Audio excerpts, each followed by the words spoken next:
Buddha was sitting with his disciples. One of them asked him, "What is karma?" Buddha said, "Let me tell you a story. A king was touring his kingdom on his elephant. Suddenly, he stopped in front of a shop in the market and said to his minister, "I don't know why, but I want to hang the owner of the shop." The minister was shocked, but before he could ask the king why, the king had moved on. The next day, the minister went to that shop dressed as one of the locals to see the shopkeeper. He casually asked him how his business was faring. The shopkeeper, a sandalwood merchant, reported sadly that he had hardly any customer. People would come to his shop, smell the sandalwood, and then go away. They would even praise the quality of the sandalwood, but rarely buy anything. His only hope was that the king would die soon. Then there would be a huge demand for sandalwood for performing his last rites. As he was the only sandalwood merchant around, he was sure the king's death would mean a windfall. The minister now understood why the king had stopped in front of the shop and expressed a desire to kill the shopkeeper.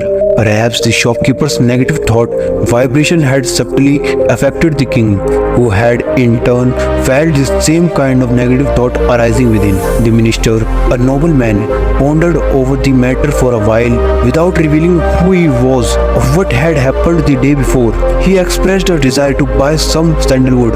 The shopkeeper was pleased. He wrapped the sandalwood and handed it over to the minister.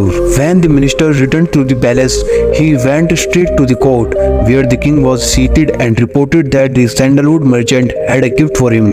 The king was surprised. When he opened the package, he was pleasantly surprised by the fine golden color of the sandalwood and its agreeable fragrance. Pleased, he sent some gold coins to the sandalwood merchant. The king also felt sorry in his heart that he had harbored unbecoming thoughts of killing the shopkeeper. When the shopkeeper received the gold coins from the king, he was astounded. He began to proclaim the virtues of the king who had, through the gold coins, saved him from the brink of poverty. After some time, he recalled the morbid thoughts he had felt towards the king and repented for having entertained such negative thoughts for his own personal goal. If we have a good and kind thought for another person, that positive thought will come back to us in a favorable way. But if we harbor ill thoughts, those thoughts will come back to us as retribution. What is karma? Asked Buddha. Many replied, "Our words, our deeds, our feelings, our actions." Buddha shook his head and said, "Your thoughts are your karma. We will receive what we give. Everything is about reaction and reflection. Good thought, deeds, and actions will get back the same." Thanks.